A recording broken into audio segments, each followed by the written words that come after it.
2002, we had a slowdown. 2007 and 8 was worse because the debt was so much worse. Next time, the debt is staggering, so the next time we have a slowdown, the problems are going to be a whole lot worse because we've shot our bullets. Mr. Rogers, is the European rescue going to work? Oh, absolutely. You mean this latest round? This latest round, absolutely yes. Not. You know, absolutely not. Absolutely not. You're going to be able to report on this for years to come, probably. It's going to continue because they can't get it together. They don't understand the problem. They just keep trying to get through the next election. It's going to fall apart eventually. When does eventually happen? Well, the German election is next year. I'm not sure when the German election is because they don't know. But after the German election, I suspect things would probably start to fall apart. After the German election, so they're going to hang on until then? Mrs. Merkel wants to get reelected. Mr. Obama wants to get reelected, so he's going to put all kind of pressure on and help to the extent that he can.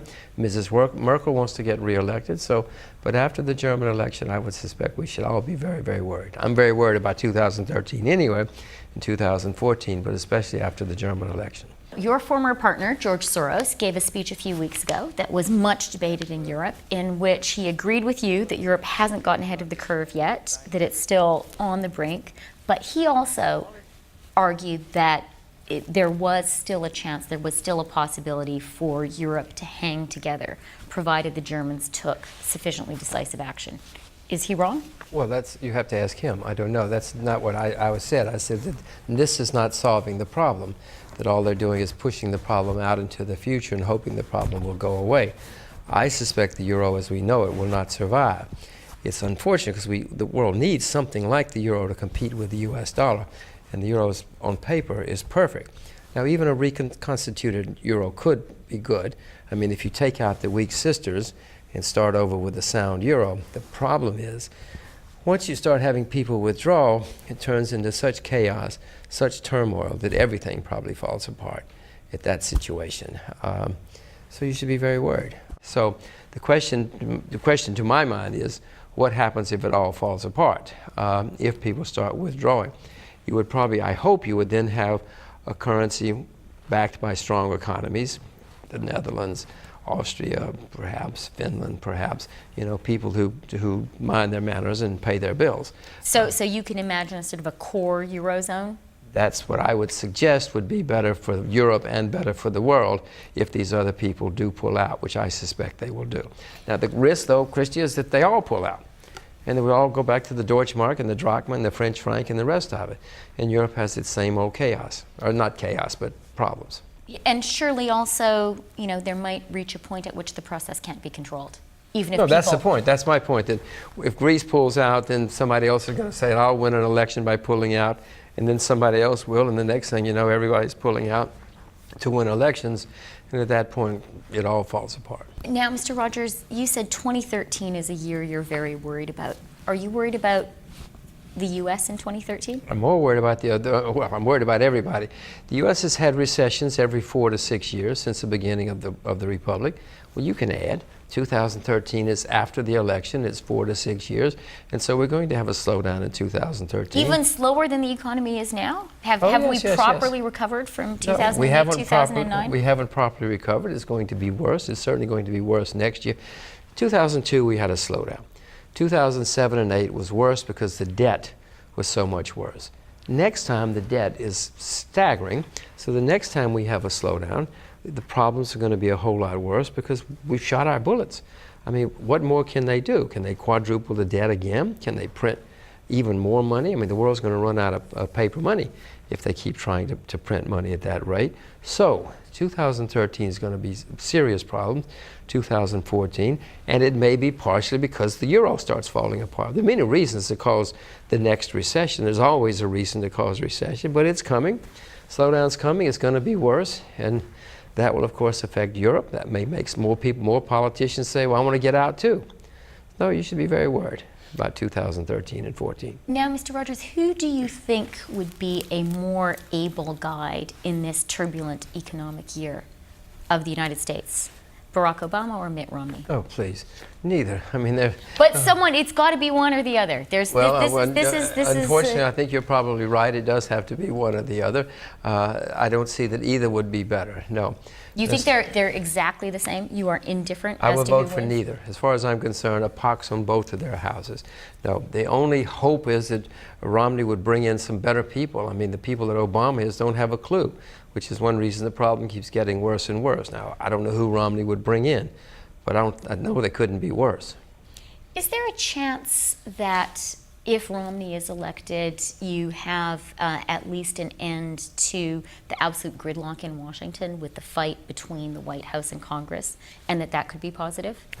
You could end the gridlock, but that might be worse, because they may do even worse things than what they're doing now. I mean, if they continue to run up debts and raising taxes, I mean, taxes are supposed to go up next year.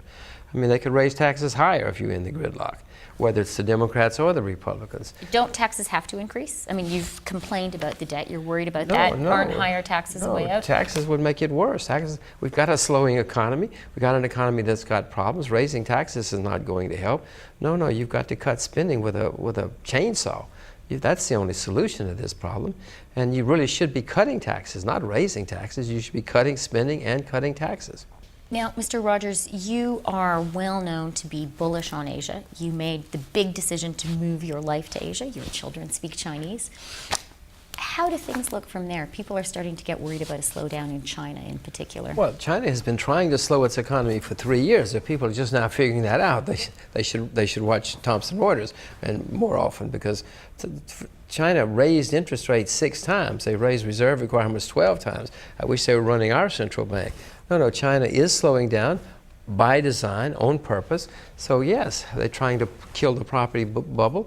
They're trying to slow inflation. They seem to have done so, at least to their satisfaction, not to mine, but to theirs. And now they're loosening up again. China is slowing, but it was part of the plan. So is it a good plan? Is this a controlled slowdown that we should be cheering? So far, it has been a controlled slowdown. I wouldn't be loosening up yet, but I'm not a Chinese politician. I don't have to worry about riots in the streets. They're starting to slow up. So far, it's been successful. There, too, they're going to have the problem next year of Europe and America. You know, Europe is the largest economy in the world, Europe as a whole. America is the second largest.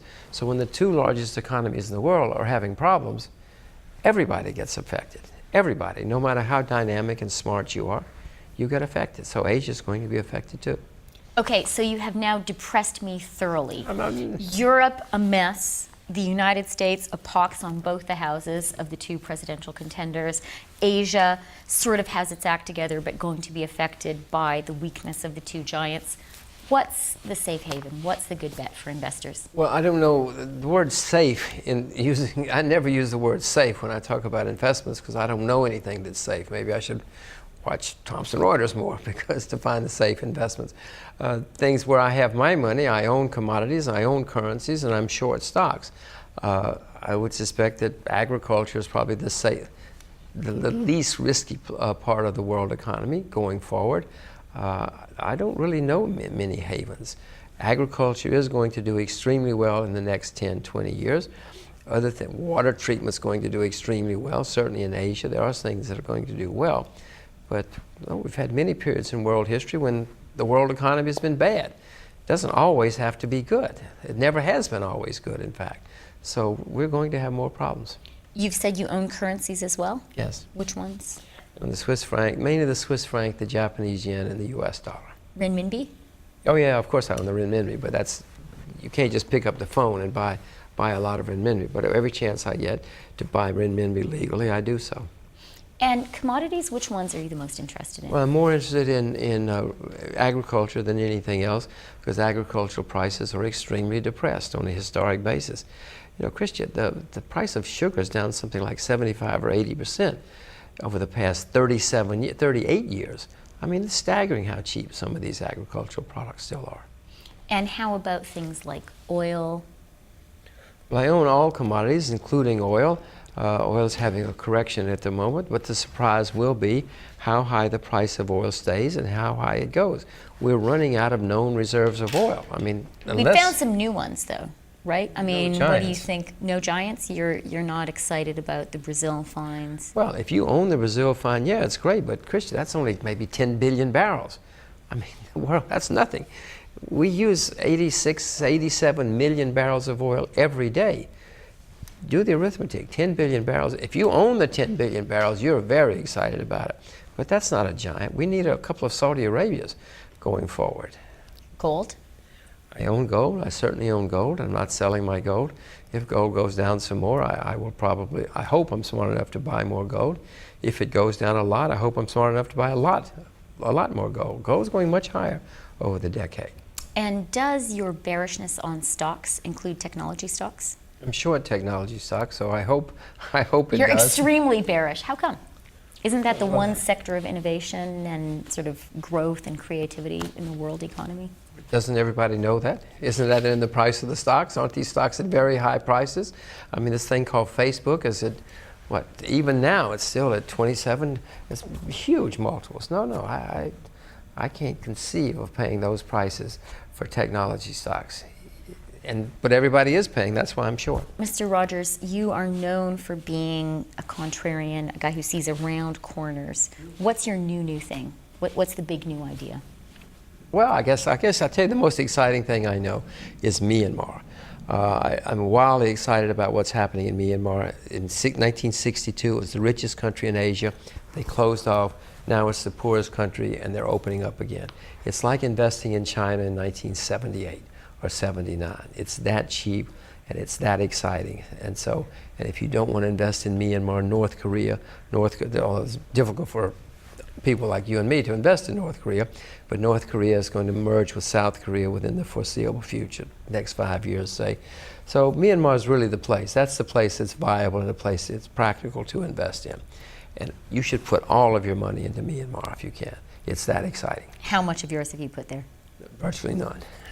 Well, that's because it's only been about 2 weeks that it's been legal. You know, That's 2 weeks. That's 14 days. I yeah, expect. but there's no stock market. I mean, as I say, it's not that easy. A year ago, it was illegal for me to spell Myanmar. You know, I couldn't even. Foreigners were not supposed to even mention Myanmar under American law. So, but that's all changing. It's changing just as we speak. They don't have the stock market's not developed yet. All this stuff is so like China in 1978. It's all brand new. They just started getting a currency about 2 months ago. It's raw. It's nothing. Everybody has got, some disclosure that shows Greece is a very small part of what we do. And every time I hear that from the banks, it reminds me of 2007 when subprime was such a small part of the U.S. economy.